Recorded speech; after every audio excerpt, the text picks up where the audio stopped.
right. Trina, hey, Alicia, yeah, Tiffany. Peace and blessings. Hey, girls, hey. Okay. All right, we're good now, y'all. I'm glad I started to catch that a little bit early. Otherwise, although it's not that active, I like to see if somebody asks a question or not. But when that whole thing is just blacked out, I mean, some kind of technical difficulties going on behind the scene, and I got to fix it real quick. All right, y'all. So, happy Thursday. We are in a new month. It is July the 1st, 2021. We are on day 195 of year 3 of reading through the books of the Law and the Prophets. Another 3-year consecutive day count.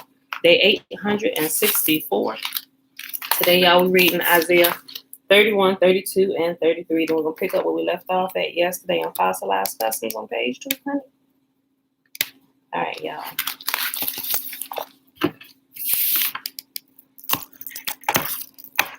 Do this. Close that up. All right, y'all. Shalom. Okay, y'all. Here. Therefore, O Israel, and observe to do it, that it may be well with you, and that you may increase mightily, as Yahuwah, the Elohim of our fathers, has promised us in the land that flows with milk and honey. Hear, O Israel, Yahuwah, our mighty one, he is one. And you shall love Yahuwah your Elohim with all your heart and with all your soul and with all your might. And these words which I command you this day shall be in your heart. And you shall teach them diligently unto your children. And you shall talk of them when you sit in your house and when you walk by the way and when you lie down and when you rise up. And you shall bind them for a sign upon your hand, and they shall be as frontlets between your eyes. And you shall write them upon the posts of your house and on your gates.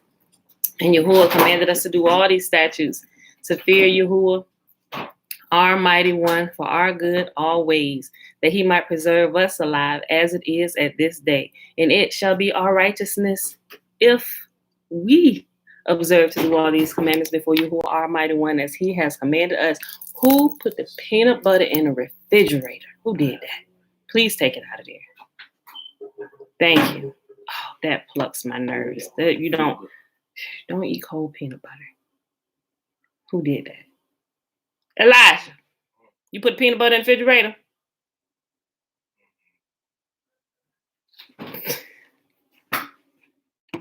Okay. All right, y'all. So let's go ahead and hop on over here to... Sometimes I be doing too much. You just like things the way you like them, but cold peanut butter, especially if you want to put it on some soft bread, it's going to rip your bread all to shreds, right? Yes. Get the DOPAMINE detox. Yes, it does, son. I'm with you on it. Y'all hear my son in the background? I'm going to share this video with y'all today. It's DOPAMINE DETOX. I think I shared it on social media. Hold up. Let me share a video. I can't even believe I'm trying this right now. Like, I'm starting to realize I'm starting to do these challenges. Hey, but I'm liking it. Whatever helps me better myself. Hey, that's good. Okay, so it's going to be a social media and electronic dopamine detox, which it's not going to be too challenging for me because a lot of my work that I have to do requires me working on contracts on the computer and stuff. Oh yeah, that stuff's a pass. It's just more so. Yeah, no, like social media. Yeah, so okay. So aside from the live, y'all, if y'all ask me questions here over the next, I'm just adding to my current fast that I'm doing. So the length of my fast, so it's gonna be like a whole month. It's actually a little over a month. Like it's just let's just say 40 days, right? 40 days. If you ask me a question on social media outside of the live, you probably won't get a response from me. So if you have a really pressing question, ask it during the live. I will allow myself time to answer questions, maybe like 5, keep it to 5 minutes. No longer than 10, like, cause sometimes you find yourself mindlessly scrolling and looking, I'm just do all that. Me and Jeremiah doing it together, right? So you ain't gonna get no response from me if it's outside of the live or outside of the maybe possibly 10 minutes outside of the live. I say about the time that it takes me to upload this video to my backup channel. So in between there, okay.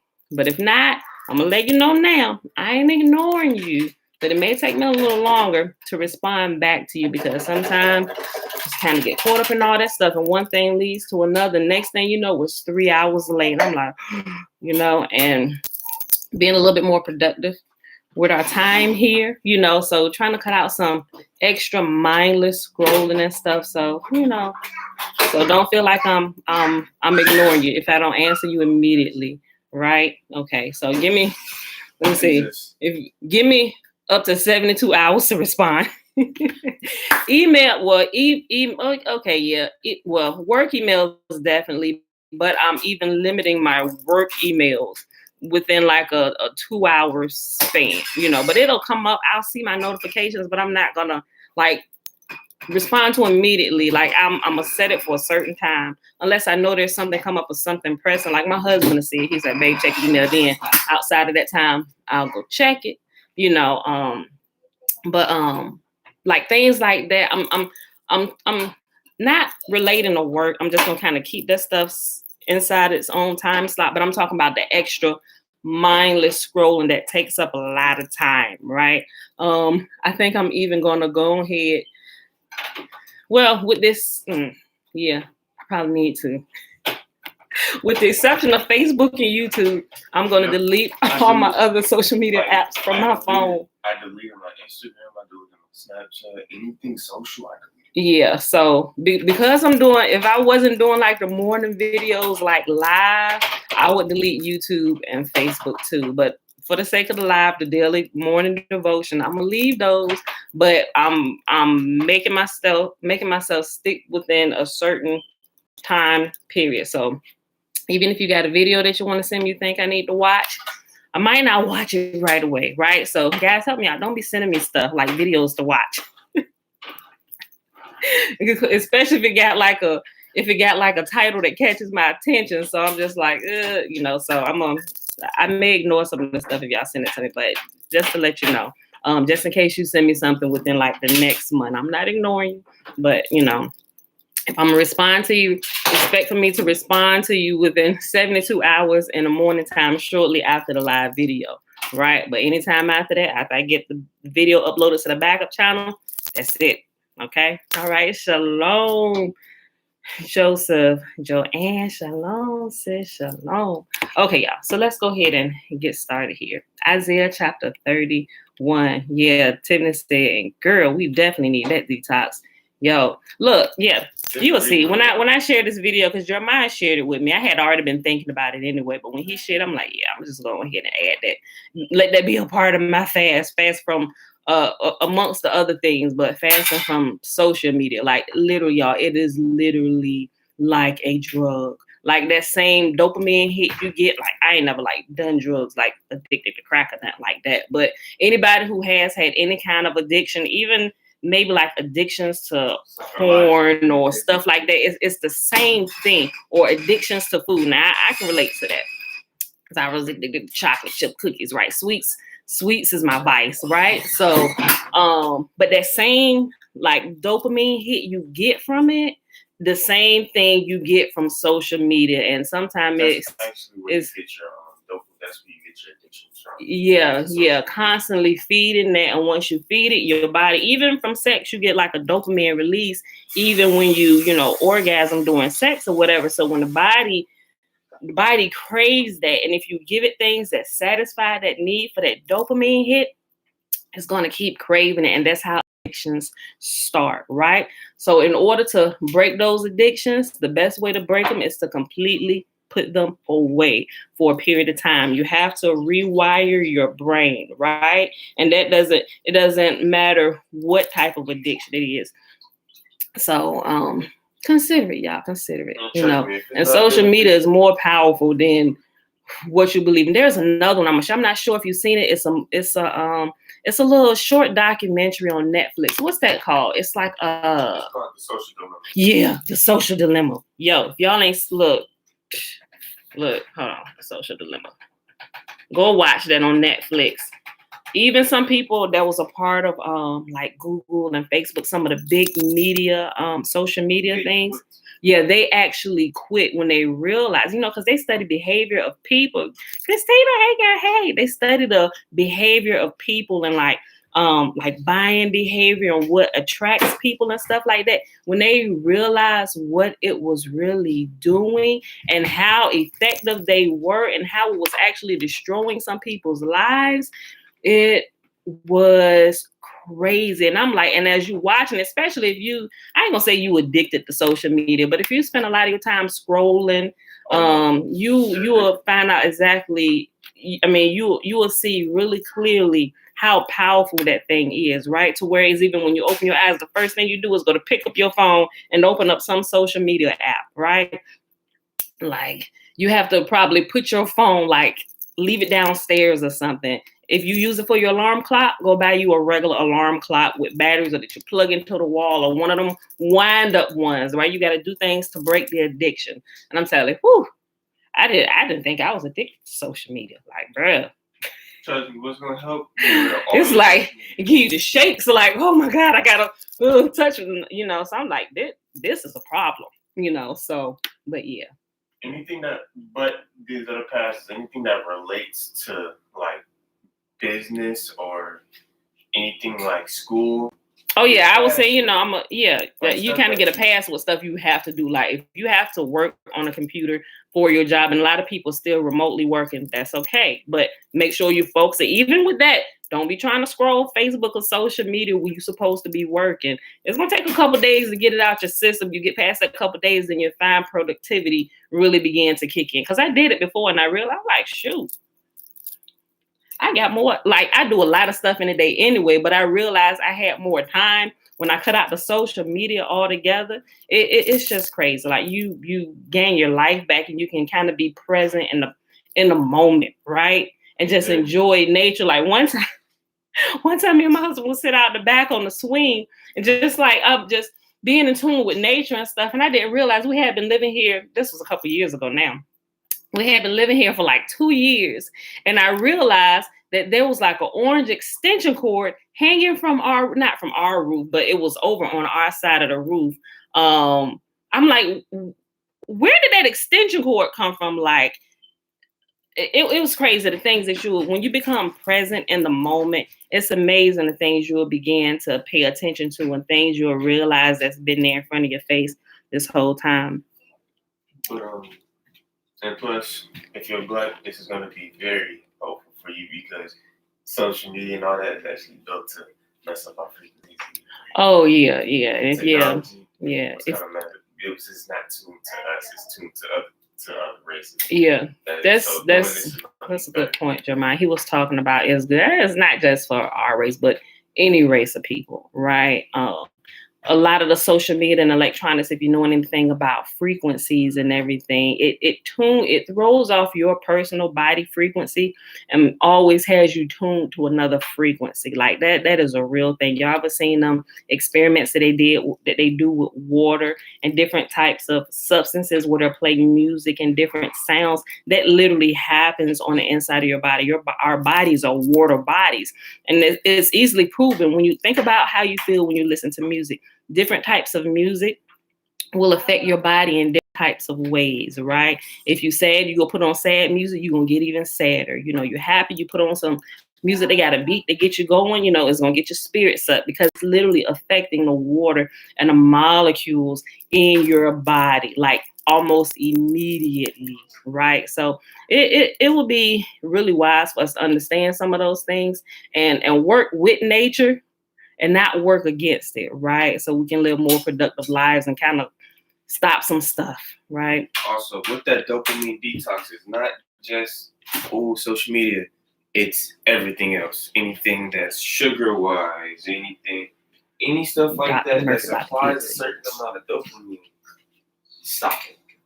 If back then they didn't do it, like if back then, like the original set didn't do it, don't do it. All right. Thank you, Professor Murphy. Can I do this? Why you always want to juice? Jeremiah, look, you always want to juice. Go ahead, real quick. Hurry up. You want to juice right when I start the video. Like you was up early, like I was up early. Thank you. Okay. All right. Joanne said I didn't have a phone. I don't have a phone. I had one for 2 or 3 years. Whew. I don't know if I can just like go without a phone simply because the magnitude of business that we do. I mean, but I feel you. I feel it might be, I don't know about all that. I was about to say it might be wise for some people to go back to them little flip phones. I don't know. We do too much business. I like to have my emails right in my hand and stuff. I like the convenience of it, simply because of business. But if we weren't doing business like we were doing, okay, the flip phone without all the smart technologies might be okay, So, but Hezekiah Shalom, Josiah Shalom. Okay, let's get the reading. Isaiah. Trina, you see Christina's message? I'm gonna text you, Christina. I already knew, but I'm gonna send you an inbox after this. All right, y'all. Isaiah chapter 31. What sorrow awaits those who look to Egypt for help, trusting their horses, chariots, and charioteers, and depending on the strength of human armies instead of looking to Yahuwah, the Holy One of Israel. In his wisdom, Yahuwah will send great disaster. He will not change his mind.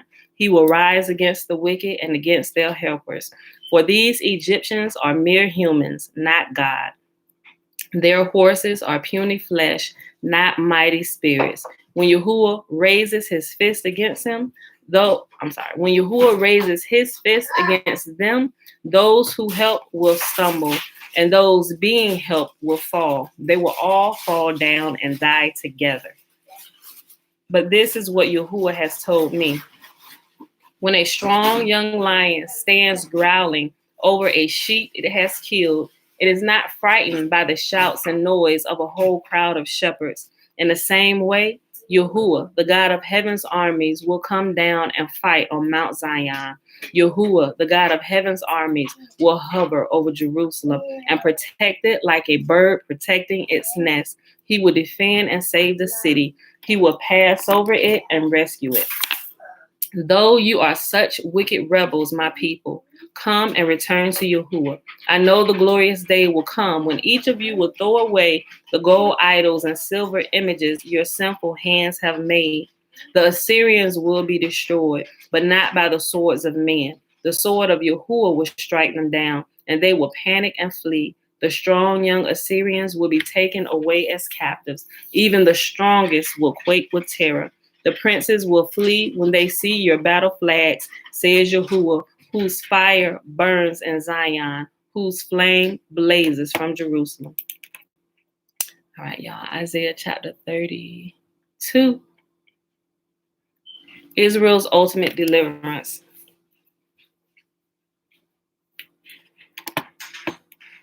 Look, a righteous king is coming, and honest princes will rule under him. Each one will be like a shelter from the wind and a refuge from the storm, like streams of water in a desert and the shadow of a great rock in a parched land. Then everyone who has eyes will be able to see the truth, and everyone who has ears will be able to hear it. Even the hotheads will be full of sense and understanding. Those who stammer will speak out plainly. In that day, ungodly fools will not be heroes. Scoundrels will not be respected. For fools speak foolishness and make evil plans. They practice ungodliness and spread false teachings about Yahuwah. They deprive the hungry of food and give no water to the thirsty. The smooth tricks of scoundrels are easy. They plot crooked schemes. They lie to convict the poor, even when the cause of the poor is just. The generous people plan to do what is generous, and they stand firm in their generosity. Listen, you women who lie around in ease. Listen to me, you who are so smug. In a short time, just a little more than a year, you careless ones will suddenly begin to care. For your fruit crops will fail, and the harvest will never take place. Tremble, you women of ease. Throw off your complacency. Strip off your pretty clothes and put on burlap to show your grief. Beat your breasts in sorrow for your bountiful farms and your fruitful grapevines. For your land will be overgrown with thorns and briars. Your joyful homes and happy towns will be gone. The palace and the city will be deserted, and busy towns will be empty. Wild donkeys will frolic, and flocks will graze in the empty forts and watchtowers until at last the Spirit is poured out on us from heaven. Little baby, what you do with my stuff? Go get my book. Elijah, he brought my planner book in there. Huh? What? You better go get it. Give me that. Give me that. Thank you. Oh, yeah. Forgot to mention music as well. Thank you. Look, do me a favor. Go through there and see if he took my planner book. I got all. That's the one I wrote like the different crops and when I planted so I can keep track of it. Go through there because I put my little packets and stuff in there too. Go see what he done did with it, little child. Wild donkeys will frolic, and flocks will graze in the empty forts and watchtowers until at last the Spirit is poured out on us from heaven. Then the wilderness will become a fertile field, and the fertile field will yield bountiful crops. Justice will rule in the wilderness, and righteousness in the fertile field. And this righteousness will bring peace. Yes, it will bring quietness and confidence forever. My people will live in safety, quietly at home. They will be at rest. Even if the forest should be destroyed and the city torn down, Yahuwah will greatly bless his people. Wherever they plant seed, bountiful crops will spring up. Their cattle and donkeys will graze freely. All right, y'all. These are pretty short. Last chapter for the day, Isaiah chapter 33. A message about Assyria. Christy, hey girl, hey. What sorrow awaits you, Assyrians, who have destroyed others, but have never been destroyed yourselves. You betray others, but you have never been betrayed. When you are done destroying, you will be destroyed. When you are done betraying, you will be betrayed. But Yahuwah, be merciful to us, for we have waited for you. Be our strong arm each day and our salvation in times of trouble. The enemy runs at the sound of your voice. When you stand up, the nations flee.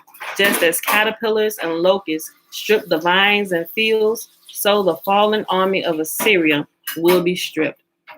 Though Yahuwah is very great and lives in heaven, he will make Jerusalem his home of justice and righteousness. In that day, he will be your sure foundation, providing a rich store of salvation, wisdom, and knowledge. The fear of Yahuwah will be your treasure. But now your brave warriors weep in public. Your ambassadors of peace will cry in bitter disappointment. Your roads are deserted. No one travels them anymore. The Assyrians have broken their peace treaty and care nothing for the promises they made before witnesses. All right. Okay. All right. Be safe. Do you have your phone on you? Oh, okay. I was about to say, call me if you need me. All right. The Assyrians have broken their peace treaty and care nothing for the promises they made before witnesses. They have no respect for anyone. The land of Israel wilts in mourning. Lebanon withers with shame. The plain of Sharon is now a wilderness. Bashan and Carmel have been plundered. But Yahuwah says, now I will stand up.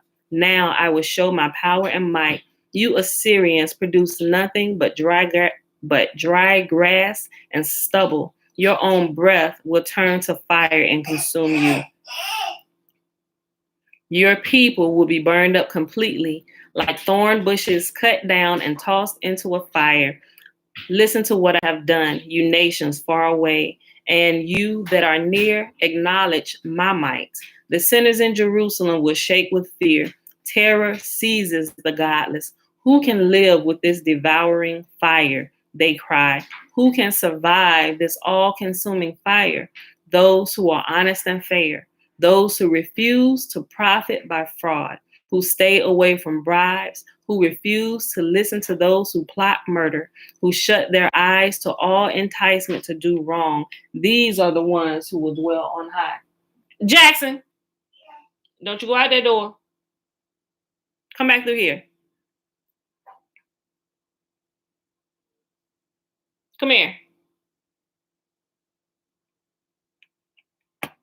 Let me read this again. Verse 14. The sinners in Jerusalem will shake with fear. Terror seizes the godless. Who can live with this devouring fire? They cry. Who can survive this all-consuming fire? And it's talking about what Yahuwah just said he was going to do to the people, right? Who can survive him? And Yahuwah gives the answer on who can survive his all-consuming fire. Those who are honest and fair. Those who refuse to profit by fraud. Who stay far away from bribes. Who refuse to listen to those who plot murder. Who shut their eyes to all enticement to do wrong. These are the ones who will dwell on high. The rocks of the mountains will be their fortress. Food will be supplied to them, and they will have water in abundance. Your eyes will see the King in all his splendor, and you will see a land that stretches into the distance. You will think back to this time of terror, asking, where are the Assyrian offers who counted our towers? Where are the bookkeepers who recorded the plunder taken from our fallen city? You will no longer see these fierce, violent people with their strange, unknown language. Instead, you will see Zion as a place of holy festivals. You will see Jerusalem, a city quiet and secure. It will be like a tent whose ropes are taut and whose stakes are firmly fixed. Yahuwah will be our mighty one. He will be like a wide river of protection that no enemy can cross, that no enemy ship can sail upon. For Yahuwah is our judge, our lawgiver, and our king. He will care for us and save us. The enemy's sails hang loose on broken masts with useless tackle. Their treasure will be divided by the people of Yahuwah. Even the lame will take their share. The people of Israel will no longer say, we are sick and helpless, for Yahuwah will forgive their sins. All right, beautiful people. That was Isaiah 31, 32, and 33. So let us go ahead and hop on over here. So Fossilized Customs, where we left off at yesterday. All right. Okay, so we are starting with the section down at the bottom. Yeah. Your first struggle, obedience. Obed, O-B-A-D. Hebrew for servant. The one obeying Yahuwah belongs to him. Like the rainbow he has set in the clouds as a sign of his covenant with all living creatures, never to destroy the earth again. Oh, hold on, y'all. I just thought about something while I was reading this. Okay. I'll share it with y'all later. This is about the whole rainbow and the colors of it. Roy G. Biv. Okay. That's how you remember. Y'all probably know that. Y'all learned it in school. Roy G. Biv, the colors of the rainbow. Roy, red, orange, yellow. G is green. Biv is blue, indigo, and violet. Roy G. Biv, the colors of the rainbow. Right? Okay. That's not what I wanted to share. Something else, but it has to do with them colors. Yo, well, I never thought about it that way until I just read this. Okay. The one obeying Yahuwah belongs to him. Like the rainbow he has set in the clouds as a sign of his covenant with all living creatures, never to destroy the earth by water again. He has established a sign between him and his bride, those who have chosen to obey his voice, his word. Starting in Genesis, the seventh day was established as a sign which shows Yahuwah who we worship as creator, since this fourth commandment was given to commemorate creation. The great prostitute hates the mark of Yahuwah, which is the sign of his covenant. The Sabbath has nothing to do with the resurrection, but people have been hypnotized to believe otherwise. The text we usually hear. Why would you say that to him? I'm trying to watch something. You ain't got to tell him to beat it. Who you heard say that? Mom. What? I'm trying to watch that. Okay, he can look too. Have a baby. Now I need to go to sleep. He don't want to go to sleep. You want to go back to sleep? Not. Okay, we'll leave him alone. He I'm want to down look. there first. The Sabbath has nothing to do with the resurrection, but people have been hypnotized to believe otherwise. The text we usually hear to prove the disciples changed the Sabbath to Sunday to celebrate the resurrection of Yahusha are examined here because you will find great resistance to obeying the true Sabbath. Concerning the day of Yahuwah, translated day of the Lord at Revelation chapter 1 and 10, many have been taught that this was Sunday, yet it is really the future time of testing which John was writing about, as he said he was in the spirit. A vision of the time of wrath was being shown to him. If he wanted us to know what day of the week it was, he would have said so by saying on the first day of the week, like the other passages did. Let's look at the text about Sunday, which people seem to see in Acts 20 and 1 Corinthians. It is only tradition that has interpreted selected texts in order to apply a scriptural basis for a Sunday observance. You will notice the Sabbath is referred to in Hebrews chapter 4, and it remains for the people of Yahuwah. Paul never stated that it was any other day, and it's mentioned many times in Acts. Acts chapter 1, verse 12 even mentions a Sabbath's distance of about 3/4 of a mile. And in the NIV footnotes verify this. NIV is New International Version, just in case you didn't know what that stood for. This was not a Sunday. The best way to prove to yourself that Sabbath is the same day as it has always been is to just go through the entire book of Acts and circle the word Sabbath every time it appears. Acts was written many years after the resurrection. It was Constantine who instituted the change of the day of rest. It was Constantine who instituted the change of the day of rest. The Council of Laodicea made Sunday a canon law.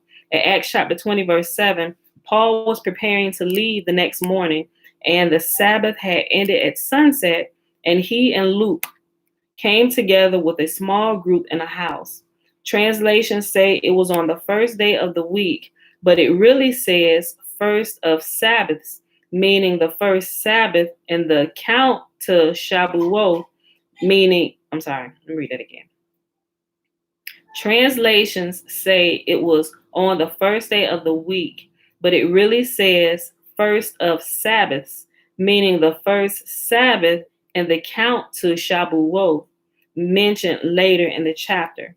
Luke records there were many lamps in the second floor room because it was dark now and Sabbath had just ended. Paul went on speaking until midnight. Little Eutychus fell asleep and dropped out of the window, overcome with sleep. It says they broke bread, meaning they had a meal, like the meal Yahusha had with the two on the road to Emmaus, his aunt Miriam and uncle Cleophas. Yahusha was invited into their home, and when he was at the table with them, he took bread, gave thanks, broke it, and began to give it to them. Luke 24, verse 30, breaking bread is just eating. Clearly, we all don't understand that, right? At 1 Corinthians 16:2, Paul was writing to the Corinthians to prepare for their gift to Yahuwah's people, the poor in Jerusalem, since he would soon be passing through on his way to Jerusalem. This was not a collection for Yahuwah's work. It was for the poor, and it was for that specific occasion. The first day of the week was, and still is, the first work day of every week. And so the people were to make this collection then, so everyone would do it in an orderly way. There is no scriptural order to any kind. There is no scriptural order of any kind to have this done at all times everywhere. The Corinthians may have congregated on the seventh-day Sabbath, those who wished to, and then the funds for the poor were collected the following day from the previous week's proceeds. This is not a big mystery, but it has been turned into a business by the ravenous wolves who plunder the flocks, and has been the tradition for well over 1,000 years under the authority of the great prostitute. Pesach, which is Passover, is the remembrance of our Passover Okay, I'm gonna read this. Pesach, Passover, is a remembrance of our Passover lamb, Yahushua, who is metaphorically called the bread of life, which came down from the Shemayim. The Shemayim is heavens, right? Okay, but if we read Passover, what Yahuwah said, I'm just kind of remind y'all, just in case. The Passover event was actually to represent, it was, let me make sure I say this the right way. The actual event of Passover is called Yahuwah's Passover, right? And he specifically performed that Passover, i.e., killing the firstborns of Egypt, because they had been killing his firstborn, which is all of Israel, all the 12 tribes which were inside of Egypt at that time, because they were killing, doesn't matter if it was man, woman, boy or girl, old man, old woman, young woman, all of Israel, all 12 tribes, all those who descend from Jacob is considered Israel, right? They were killing Israel, not the land, but the actual people, which Yahuwah refers to as his firstborn son. That's what Passover was about. It was about Yahuwah pretty much getting them back, meeting out measure for measure. What they had been doing to his people, he did to their people. So the actual Passover event was Yahuwah passing over that land, performing what he said he was going to do by knocking off every firstborn in Egypt, right? And he completely passed over his people. So I know there's a couple different things added in there with the slaughtering of the lamb and stuff, but if we get right to exactly what it was and what he did and the whole point of it, we can stay on point. We can stay on track, and we can, all that extra stuff added in, we can kind of just put it to the side, push it away, right? Okay, so the Passover was Yahuwah passing over to kill the firstborns of Egypt. That was it, right? That's all he said he was coming to do.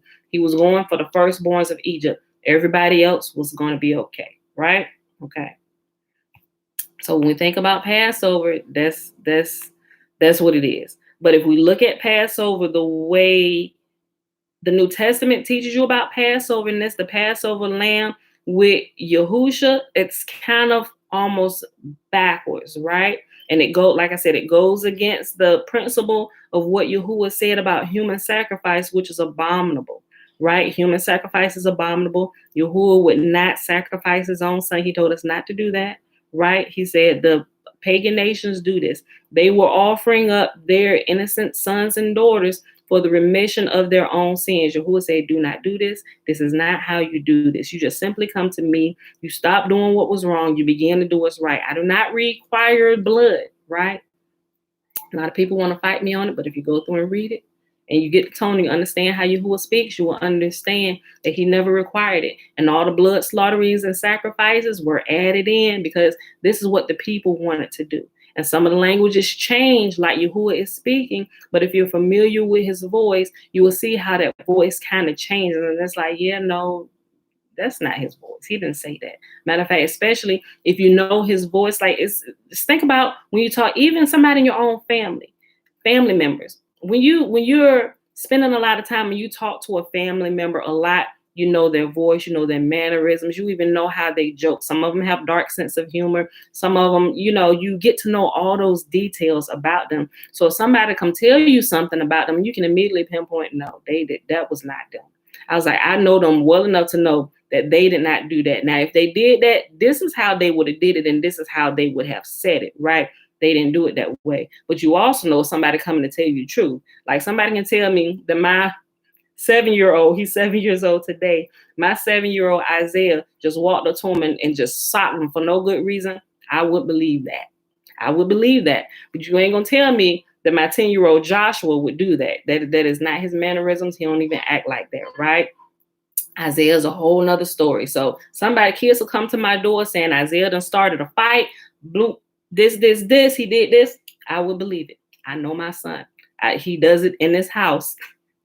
But y'all get what I'm saying, right? So it's the same way when you become familiar with Yahuwah's voice and his mannerisms and his tone, the way he deals with his people, it's easy to pinpoint some of the leaven and things that are thrown in there and added to the mix, right? Remember, leaven was added into the old just like it was added into the new. When you become familiar with his voice and how he speaks and how he deals, it's easy to pick things apart and separate truth from error, right? Okay, so, and even stuff that was added in, even with some of the feasts, you can tell, you can get right to the point. No, this is what he did right here. This is what he was saying he was going to do. Everything else that y'all added, he did not say that, right? Because this would go against all of this. This is how we can verify this. And if you don't believe us, let's go and look at this in all these other areas. We got to look at it as a whole, right?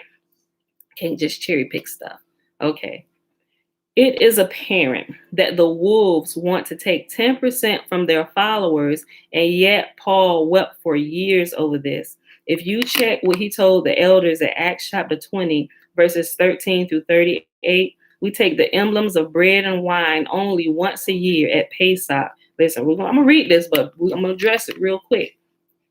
A remembrance of Yahushua's death is done as twilight comes in on the beginning of the 14th of the first moon, right? It goes back to the same thing. I know this is what has been taught, but even acting like you are consuming flesh and drinking blood is an abominable thing, right? True indeed, the life of the flesh is in the blood. Y'all been taught to look at that the wrong way. A lot of people say, oh, well, we need that because the life of the flesh is in the blood. Think about what you're just saying. I want you to repeat that to yourself like 10, 11, 12 times. Really listen to what you're saying, right? My life, the life of the blood is in the flesh, or the life of the flesh is in the blood. If my body was drained of its blood, there would be no more life in this body, right? We know that to be the truth. But also, my organs, the blood has to flow through my organs to give it life. It's all a part of a system, right? The life of the flesh, the life of my flesh is in my blood, right? If my blood is poisoned and I don't get it clean and purged, my flesh will die. If I give my blood to somebody else via a blood transfusion, my life begins to flow into them. And studies have been done that when you take blood from somebody or you take organs from another person, or even because organs have memory, right? Hearts, different things. People, here's a good example. People who have gotten heart transplants begin to experience some of those same heart memories of the person who that heart belonged to. Like I mentioned before, my husband, my son, Jeremiah, he sent the link. I'm gonna share it with you. Hold on. It was a racist dude. A racist guy, a white supremacist, racist gentleman needed a heart transplant. Y'all may have heard it. It was recently. He shared it with me a few days ago. A racist white supremacist dude, he was in need of a heart transplant, right? He got it. You know, his name came up. He got a heart, but the heart that he got was from a Black person, right? And it was after his heart transplant, he realized he began to have a love for hip hop music, R&B music, music created by melanated people, whom he had a severe hatred for, right? How does that happen? Because our organs, our body, everything about our body has memory, right? The life of the flesh is in the blood, and the blood that flows through, it's specific for that body, for that life. Like if you were drained of it, your body would be no more. It's going to go back to the dirt. Same thing when you're consuming flesh. When you're consuming animals, you're consuming the memories that that animal had, the things that it did, the diet that it ate. That's why you begin experiencing problems in your body. If you continue to eat it over a prolonged period of time, it's going to clog you up. You're going to start having high blood pressure because it's too much for these water bodies. We shouldn't really be consuming it. That's where disease really, it really begins. Those things we consume right here, right? Even people who consume, and here's something good. People who have really bad anger problems, I can tell you, first off, they have a dirty liver, and they're probably huge meat eaters, right? You will never find a person who is plant-based with a horrible, nasty attitude, right? Unless it's something that, but somebody that walks around angry all the time. It's impossible. It's impossible. Like, y'all should test that. If y'all are still eating meat, y'all are meat eaters, fast from meat for like 30 days and notice just how your overall love for nature kind of kicks in, right? And you kind of become softened to some things, right? Now, I wasn't a big like plant person, a pets person. Like, although I didn't hate them, I didn't necessarily have my house and we don't have a pet because like I don't mess around with that thing. Get it out of here, right? I realized when I went plant-based, one of our friends, he went out of town and he has a puppy, right? Yeah, it's one of them smaller puppies. It was a grown dog, but it was, the smaller breed, like a Shih Tzu or something like that, right? I forget what it was. But James was like, because they hang out all the time and stuff. And he was like, yeah, Pam went mad. Oh, you ain't come talk to Pam. I'm like, he come in the house. Oh, to be good, make sure the dog, can interact with the kids because I want to get us a dog. And I'm just like, and the look, because my husband grew up with pets, right? Me, a couple times we had a pet, but I was always scared of our own family dog, right? Like, seriously, I really was. And I didn't like to touch them, right? So, but what I realized that when the dog came into the house, I was just thinking, I was like, see, I'm going to end up having to take care of this dog and everybody else going to forget the dog here. I'm going to have to clean up after. It was housebroken and stuff like that. But what I realized was, and how, I guess, I'm not real a big pet person, but I don't have any, like, my feelings towards them before, it's not like the feeling I had towards them now. Like, because when he brought the stuff in here, you know how you like fill up the, their food dishes and stuff like that. I found myself daily, like, because I'm thinking, I was like, okay, animals don't want to drink. Because some people, I've watched some people, they'll just continue pouring dog food into the dog bowls without cleaning it out and putting water in there. You can see like this greasy film, oh, it's a dog. And I'm just like, that's disgusting. If I went drinking and I got a master who's caring for me, you just gonna throw my food down? I found myself every day, y'all, taking this, like, I don't know, that I'm sure dog food can get stale, but if it was some left, I would take it out, pour it out, and I would literally go through, I put it in the sink like I was washing dishes. Clearly, there was a separate rag that I used for, but I washed it out, make sure I touched it, make sure it wasn't like greasy feeling or filmy or whatever, and I washed it like a dog was a human person, y'all. And I was like, why are you doing this? This ain't even y'all dog, but I'm thinking, I'm like, he's trusting us with his baby. He treated like a baby. I'm like, why should we treat him any different? And I found myself talking to this dog and letting the dog come in the house and like you first of all, because I'm like, he got a cage, keep him outside. Dog not for the house. I ain't have a problem with the dog being in here in the house. And I really began to notice how my own inward feelings towards this animal. I'm like, oh, Pam, you changing. Something has happened on the inside of you, right? Taking the dog out, let it go out for walks and stuff, and actually playing with the dog. And I actually sat there and let the dog jump on my lap and I pet it and stuff. I'm like, girl, you is not the same person you was a few years ago. So even things like that, right? Truly, the life of the flesh is in the blood, right? And when you want some more. You want some more what, baby? Water.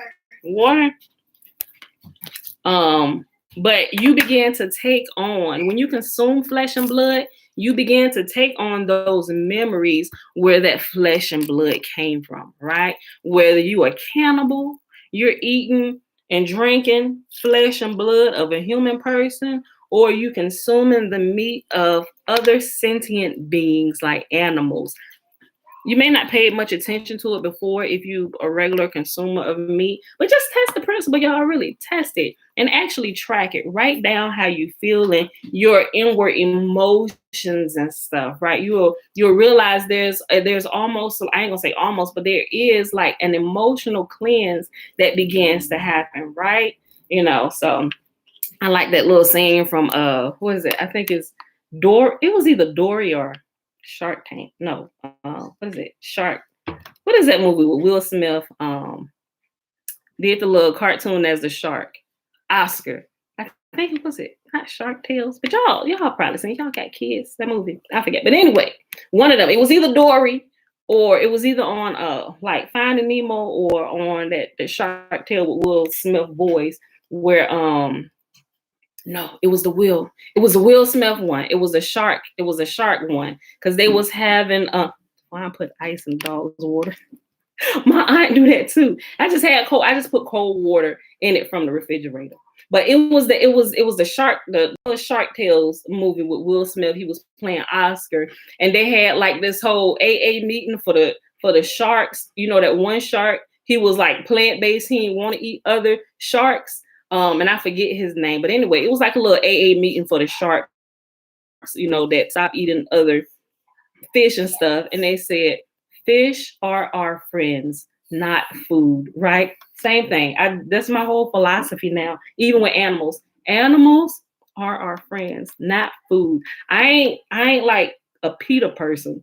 Sometimes I think they go way overboard, but I understand their mentality now, and some of them, they like real, like all the way to the left or all the way to the right. They're extreme. You know, I understand that now. I really do. And they are really people who love animals and love nature so much so that they don't even wear things that have any kind of animal anything in it, right? Now, I ain't got that tedious yet, and I ain't checking for all the different fabrics. I don't know. It may still, I don't know. Goat hair, I don't know. I ain't checking the labels like that. And I ain't, you know, but some people are not. I understand that now, right? Because it's that whole thing. Animals are our friends, not food, right? Some people don't care. They just don't eat whatever past their mouth. Okay.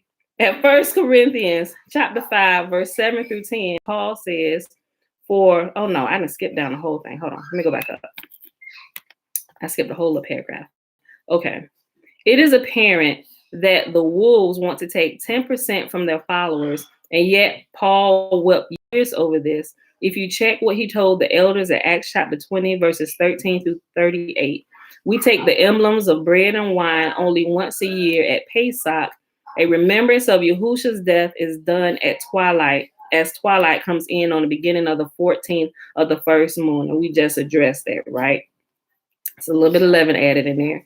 The 7-day festival of Matzah begins at sunset, the beginning of the 15th, the time the lamb was to be eaten. The lambs were slain on the 14th and eaten on the 15th. We are not to slay them anywhere else but Jerusalem, where we are told to assemble. Deuteronomy chapter 12. We are now in captivity among the nations, but will be regathered when Yahuwah returns. Our Roman calendar is the beast cycle. It is a part of the filth in the golden cup filled with abominations and the prostitute's hand, or man-made festivals and religions, right? So anytime you see that the wine, that the great harlot and all of those things is literally talking about like the other religions of the world, not like actual women and actual wine. It's symbolic of the religions, a wine that intoxicates the nations. It's the religions that are intoxicating them and diverting them and deluding them to the truth. It's amazing how we're getting the truth through movies and we just take it as entertainment. Yo, Trina, yes. Yeah. The movie industry know what's up, right? They really do. Sometimes I sit and think it's so much truth in a lot of these things. I'm like, sometimes I wonder if they're doing it to like mock us or if they're doing it to like actually get truth out there to show the ones who are paying attention. Sometimes I look at, I'm like, okay, they're trying to tell us, look, be aware. We can't tell you like outright, but at least it's like movies are like parables to me now, right? And so some I'll look at just to see what truths are there and see the trend of the different truths going through the different movies, even some of the series that they have, right? It's like movies and the TV shows, they're like modern day parables, right? And only those that are awakened to the truth or kind of seeking out the truth or realize something ain't quite right here, they'll begin to pick those things up and like the The Matrix is a really, really good one. There's so much truth in that, right? Move to Salama, Enoch chapter 7 and 5, and they began to sin against birds and against animals. Oh, thank you so much for that. It's right. Look. And they began to sin against birds and against animals and against reptiles and against fish, and they devoured one another's flesh and drank the blood from it. Yes, thank you for that. Move to Salama, right? That's true. You know, we remember that from when we read Enoch a few months ago, right? Yes. So, look, y'all just got to look at it, right? No matter what we have been taught, even if a lie has been taught for millennia and people are believing it, it doesn't make it true just because people are believing a lie and they're operating in a lie like it's the truth, right? You can clearly tell, like, everything we can prove on our own. It's been made easy, especially when it comes to food. Don't matter whether it's clean meats or unclean meats. Clearly, we all can tell pork is bad for you, right? But it's like when you start hitting on these clean meats where people who are still kind of, I ain't gonna say, because some of them may not be indoctrinated. They're kind of coming out of the, the different religions, but they're really trying to get close to Yah. So they're trying to keep to the commands as close as possible. And so a big hang up to them is the added leaven of the dietary laws, the Levitical dietary laws, right? Those, I'm telling you, all you have to do is test it, right? And you can begin to find out where leaven is. Excuse me, test it. Test your body being plant-based. And also, the unclean meats is not even a thing. We clearly know that those are bad for the body, right? Those are bad for the body. But even the clean meats, I know it says that you can eat it, but they're still bad for the body. You will still go to an early grave if your body gets backed up enough with sentient beings' flesh, right? And a lot of times it will manifest itself in the form of a cancer. And especially with a lot of animal flesh, what's backed up in your system, it will manifest itself in the form of colon cancer. Anybody who has colon cancer, I know immediately that they need to clean their bodies. Some will listen, some won't, right? Some you can give them all the information, you can lead them to the water, you can lead them to the truth, but it has to be their decision. It really does, right? It has to be their decision. But you can, and that's the truth of anything. Everybody has to personally become responsible for their own lives, right? We can't give up our lives to, we can't just, this might sound horrible, but listen to what I'm saying.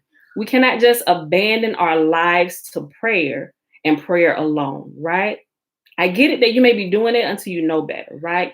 But that's almost like that principle: prayer without works is dead. It profits you nothing, right? So you can pray to get a better job, but if you're praying to get a better job and just sitting on your butt and going out blowing money and doing things, not looking for a job so you can be on the lookout and possibly come in contact with this job, you might as well have saved your breath, right? Your prayer didn't register anywhere. So if you're praying for something, you have to begin to align your life to that so you can see the opportunities. Now, what prayer does, it makes you more aware of the opportunities available to you that you can take advantage of, and it'll lead you to places where you may not have seen when you weren't praying, right? It's like the Spirit of Yah will open your eyes to different opportunities now, right? It's just like when you get a new car. You may get like a 2020 white Tahoe. Now, until you personally started looking for Tahoes, you didn't realize how many were out there in the streets, right? But as soon as you get something, you begin to recognize it everywhere. It's that same principle, y'all. It's that same principle. When you begin to align yourself with it, you begin to see it and you can do it. Now, when it comes to you, now you have to make a choice to actually begin to walk into it. Same thing with your body, right? So you can test that principle. Even eating clean meats will lead you to an early grave, right? You will still get high blood pressure. You'll still get diabetes. Your blood will get dirty. There's a lot of you can test it. It's medically proven. Even if you don't like to look at a bunch of data and listen to doctors and stuff, you just can't understand it. Test it with your own life, your own body. Eat meats for a while. Have your feel of it. Like seriously, do a 40-day and a 40-day. 40-day nothing but eating meat. If you can make it and come out alive, 40 days of nothing but consuming meat, right? You're gonna get tired of it. You may even get constipated, right? You can mix your meat, you can just go with one kind, but you're gonna begin to realize it's gonna take a major toll on your body. Then take the next 40 days and completely eliminate meats. We just talking about clean meats. Eliminate it from your body. And you're going to realize first, after your body does this dump and emptying yourself out, you're going to realize brain fog goes away. But wait, this is clean meats. Yep, you still get brain fog because it's still clogging your arteries and it's clogging your colon. Our colons, human beings, it doesn't matter if you're white, black, Chinese, Latino, Hawaiian, whatever. These bodies were not designed to consume meat at all. They're smart. It'll filter it out, but it won't filter it out all the way unless you do a cleanse to specifically attack that and get it out of your body. Otherwise, it's going to stay in your colon and it's going to begin to putrefy. And it's going to harden. That's why if you ever go, and you can prove this with a fast. Y'all ain't got to believe me. I'm just telling you, go test what I'm telling you. No. If you've been eating meat all your life and you've never done a fast, like a true 40-day water fast, you're going to realize if you do a water fast, when you get to about, I'll say between day 10 and day 14, right? You're going to stop having bowel movements altogether, right? First of all, because you're not taking in anything. But what's going to also happen, actually, you may stop having, no, if you haven't done one, you probably will for like that first 2 weeks. But there is going to be like this big, your body's going to do this big dump, right? And what's going to happen is all that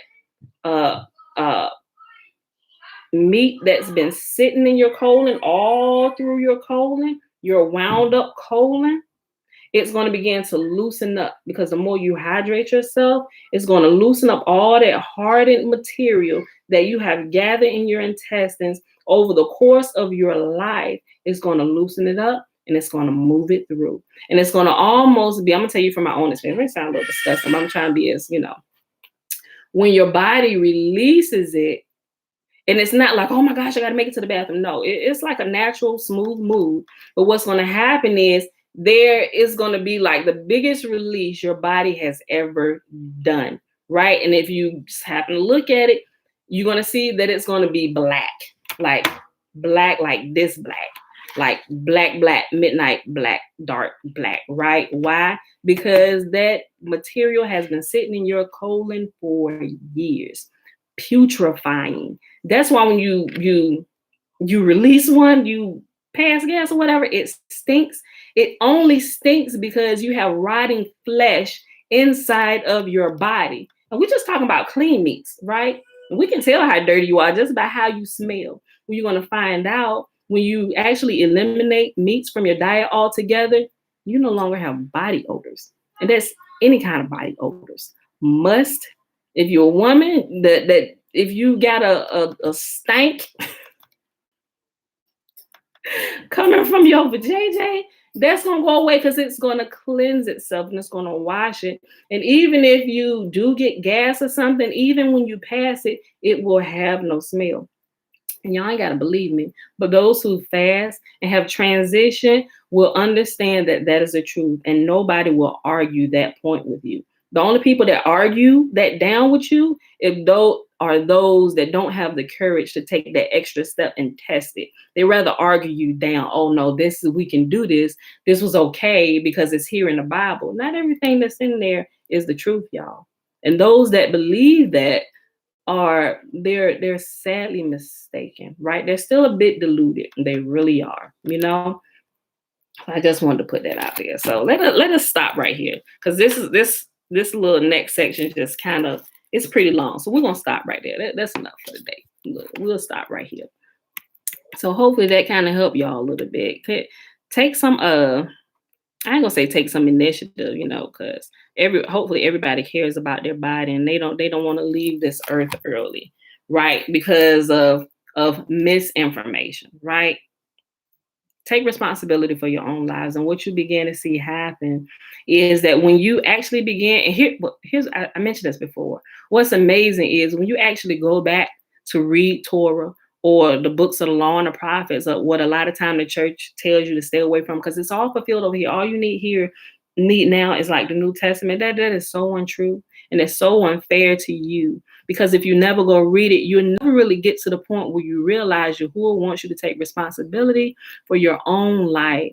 And really, he wants you to make clear-minded decisions without the influence of everybody else or what they tell you have to do. He's giving you the ability to test these principles, even with what we consume, right? So if we know that consuming flesh and blood will break down our body. I mean, you can do it for years and you won't feel any effects of it, but start getting a little bit older, getting into your 40s, right? Like I'm in my 40s and I started feeling this when I was in my 30s, right? I done shared this quite a few times and how I felt my body breaking down. I was like, nope. I'm too young for this, so that's when I really began to take control of my life. But also at that point, I was actually going back, starting to read the Old Testament. I'm like, wait a minute. So what he's saying is, because what the New Testament teach you, just cast all your cares on Jesus and that's going to be good. And people take that and they just completely go off the deep end with it. Like they cast all their cares on Jesus and abandon everything and jump right into foolishness, like full blown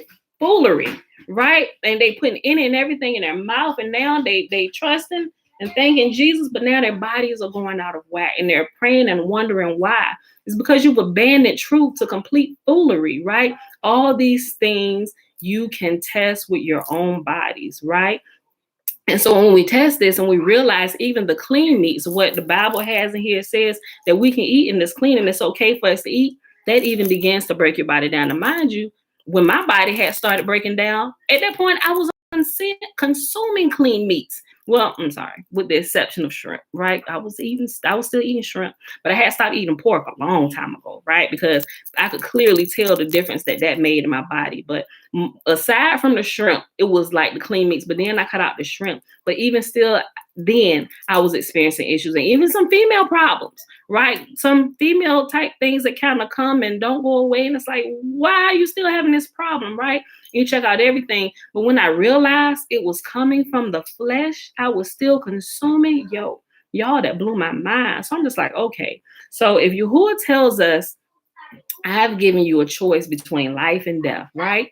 Choose life. How can we verify that this is life? When I'm reading words in here, hey, you can eat this type of bird, and you can eat this type of fowl, and this cow, and this, and it has to have fins and scales, but yet my body is still breaking down. There is a disruption somewhere, right? Something is not connecting because you said this is clean and we can eat this, yet it's still destroying my body. So either you lying to me or whoever wrote this and added something it's lying to me. So, but since I know that you don't lie and that you don't change, this must be the problem. So we got to start with the process of illumination. Let's find out who's the authority, right? Let's find out who's the authority and whose information we're going to take and whose information we're going to apply, right? Just do a process of elimination, right? Okay, so I found out that my body fares better when I completely cut this out. My body dies when I consume flesh and blood. And you can never remove all the blood from flesh anyway. Even if you cook it down, that blood is still released into the fibers of that flesh, and you're still consuming flesh and blood, right? And so that's breaking my body down, and the headaches come back. And mind you, this is only clean meat, but the headaches keep coming. But when I remove it from my diet, the headaches go away. Some of these things start clearing up in my body. These moles that begin to pop up all over my body, they are now disappearing. Like it seems like my body is healing itself from the inside out. So now there's a big conflict on what the Bible say that we said this is they teach you is an infallible book, the ultimate authority, and with what I'm actually testing with my body, right? So a lot of people can't get over that, and it's like, but what you have to realize is that different authors have written these things and they compiled it. Things were added and things were taken away, right? Yahuwah is always true. And the way he has given, everybody has the ability to uncover truth for themselves by simply being a good steward and testing the principle you are learning, right? All you have to do is test it with your own body, and you will see. Yes, Christina, she said she don't eat meat at all. So true. I feel so much better since I stopped. Yeah, stop eating meat. Yes, you can test it. It doesn't matter if it is clean meat. It will still break your body down, and it will lead you to an early grave, Alzheimer's, arthritis, brain fog, dementia. Like, right, as you get older, you can consume it now, but when you get older, you are going to pay the price for that. And some of us, we have these things, and some of us go to an early grave. I've lost quite a few friends to these things, and even when I found out they were going this route, because I was personally there, I was heading that same direction. And I know because some different things that was happening in my body was breaking down. I share the information with them, right? And I have friends that'll call me, hey, my husband did this, and or my wife is this, or my child is this. I'm like, I'm not a medical doctor, and I'm not giving medical information, but I'm gonna just tell you from my experience what happened with me. And I'm gonna share this, what I know to be credible with you. Take it and do what you will with it, and see if that helps, right? And you can tell people who actually take the information and they take it and they own it, right? Because then they begin to live it and they begin to feel the changes in their body, right? Yahuwah said, I come to give life and life more abundantly. So now can we, in all good conscience, after we've tested this with our own bodies, can we in good conscience say that Yahuwah would tell us to eat my flesh and drink my blood? Are we to even act like or do for play, act like we're doing something that he said we should stay away from, right? We should not be, right? We should not be. And that's it for today, y'all. I gotta go. My husband came back. We got this job going on, and I got some paperwork I have to get done. All right, so with that being said, I hope y'all enjoyed the reading for today. We read Isaiah 31, 32, and 33, and we read Fossilized Customs, pages 200 over to page 202. Making a little mark right here. All right, y'all. It is Thursday, July the 1st, 2021, day 195 of year 3 of reading through the books of the law and the prophets, and of the 3-year consecutive day count, day 864. It is definitely time to go because they getting loud. Love you too, Christina. Hey, girl. Hey, Talane. Oh, Hezekiah had a question. Can you flush your colon with a Daniel fast? You can. You can start. That's where I had to start. Y'all hear some of my crazy stories. Like when I started water fasting, I couldn't even get past 2 meals in a day. I couldn't make it to dinner, right? I had to get control of my mind, right? I didn't realize I had an addiction to food, right? It's a process. You just got to keep going. If you fail, keep going, but you'll realize if you don't give up, you will get stronger each time, Hezekiah, right? Yeah, you can definitely flush your colon with a Daniel fast. If you do a Daniel fast, I would say to consume fruits, mostly fruits, water-based fruits. You can do vegetables, but if you want to flush your colon, you're going to get that natural water, the H3O2, not the H2O, but H3O2, right? That's a natural water. It's alkalized, it's refreshing, and it'll also loosen up stuff that's been in your colon, and it'll help push it out, right? So you can start with that. Just kind of get yourself acclimated to doing fast, and you will get better as time progresses. Don't try to do it all in one day, right? It's really something you gotta work up to. You said I barely made it through a 3-day dry fast. You and me both, bruh. Look, and I shared that with y'all too. But when you do if you're going to do a water fast, for those that are doing water fast, or if you're going to do and I learned this principle by doing the dry fast, right? Which helped me with my water fast. If you do not if you're going to do a water fast, let's say you're going to do 3 days, right? If you're going to do a 3-day water fast, you will find it better. Don't start the day drinking water. Start the day by not starting up your digestive system at all. It's good not to eat or drink anything that first day. And it's actually pretty easy to get through a fast, even 2 days, without putting anything in your mouth, right? no food, no beverage, nothing, not even water. Right? You will see it's a lot easier. It's a lot easier to start and stick to your water fast if you don't consume anything the first 24 hours, right? And it's easy to do because you haven't broken that fast from the night when you were sleeping, because when you go to sleep at night, your body automatically fasts because you're sleeping, right? But if you don't break that state when you wake up, that's what I call it, breakfast, breaking your fast from the previous night's sleep, you won't have the issue. So it'll just try it, Hezekiah. Try to do a if you're gonna do and that'll well, I guess it does work too when you're doing like a Daniel fast. It'll help you be a little more disciplined, you know. So, but that's just from my personal experience and doing it easier. Have 24 hours gets better. Yeah. Prayers for me having a minor surgery. We got you, Thailand. We got you. Father, we ask you that you guide the hand of the surgeon while Thailand goes in to have this minor surgery. Let her go in and come out safely. And let the surgeon do whatever he's supposed to be doing according to this surgery. Nothing more, nothing less, but do what this surgery requires and let it take care of what it is supposed to. In your most holy name, Father Yah.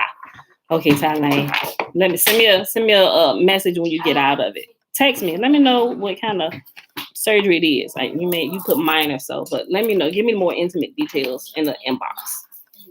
All right, y'all. So with that being said, that's it. Let's go ahead and do this blessing real quick. Cause I gotta get off of here. All right, y'all. Guys, chill out. Hold on. All right, y'all. The blessing. Wait a minute, babe. I put a tissue on it. The whole thing. The blessing is found in Numbers chapter 6, verses 22 through 27. Remember, the first 21 verses is the Nazarite vow. And Yahuwah spake unto Moses, saying, Speak unto Aaron and unto his son, saying, On this wise ye shall bless the children of Israel, saying unto them, Wait a minute. May Yahuwah bless us and keep us. May Yahuwah make his face to shine upon us and be gracious unto us. May Yahuwah lift up his countenance upon us and give us peace. And they shall put my name upon the children of Israel, and I will bless them. All right, beautiful people. I love y'all. I will see y'all bright and early. Wait, no, I won't. I'll see y'all Saturday. Yo, the week is going so fast. I won't see y'all tomorrow. I'll see y'all back here Saturday, 7:30 a.m. Eastern Standard Time. All right, y'all. Love y'all. Remember, y'all, fasting from social media. So if y'all got a question or something, y'all got about 20 minutes. If you inbox it or whatever, I'm going to take about 5 minutes to answer anything that's not live while I'm uploading this to the backup channel. But once that video is uploaded to the backup channel, all social media is down for today. All right? Just doing the live videos. That's it. Right? Detoxing myself from this dopamine hit that the social media give you, right? So we can focus more and channel in on some things, right? All right. Help me become a stronger teacher, more efficient teacher, and not just here, but in my own household, right? Hopefully I gain some wisdom, get some more time to cultivate these plants and stop killing so many of them. All right, y'all. I love y'all. Peace.